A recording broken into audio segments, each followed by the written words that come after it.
This week is shaping up to be a super important and high stakes one for India on the global stage. From dealing with the rising tensions with the US to some big international summits and regional talks, India's diplomacy game is in full swing. Let's break it all down. I'm Vishal Upadhyay and you're watching India TV. One of the biggest flashpoints right now is with the United States. Starting August 27, the Trump administration is slapping an extra 25% tariff on Indian goods, which means some Indian exports will now face a total of 50% import duties. Now, why is this happening? Mainly because India has been buying discounted Russian oil and that hasn't gone well with Washington.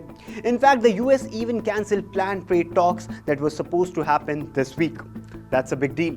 India on its part has made it clear we are going to defend our national interest, especially when it comes to things like energy, our security, our farmers and small producers.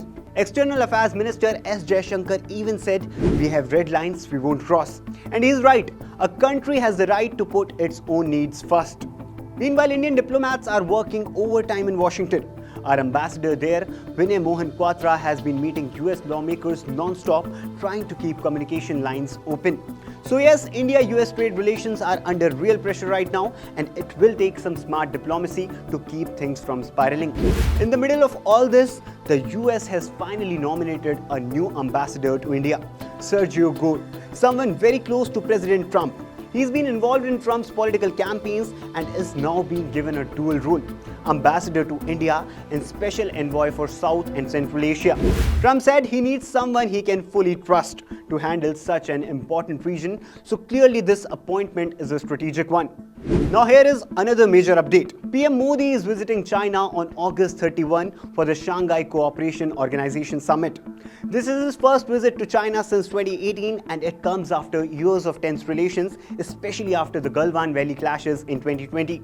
But recently, both countries have taken steps to calm things down, including reopening border trade, restoring direct flights, and working on peace at the line of actual control. PM Modi is also expected to have a one-on-one with Chinese President Xi Jinping on the sidelines of the summit. That's huge. So even as ties with the US get rocky, India seems to be opening the door to rebuild trust with China, carefully of course. Now, Fiji's Prime Minister Sitiveni Rabuka is on his first official visit to India, and you might be wondering, why is this such a big deal?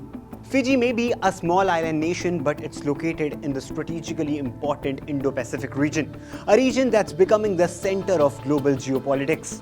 China's influence in the Pacific Islands has grown a lot over the years, and India wants to offer an alternative partnership. China has been investing heavily in Pacific Island countries, building infrastructure, offering loans, and signing security deals.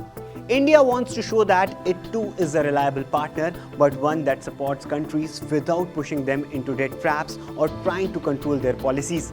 By engaging with Fiji, India is making sure that its presence in the Pacific grows, and it's also supporting smaller nations that want more options beyond the usual power players.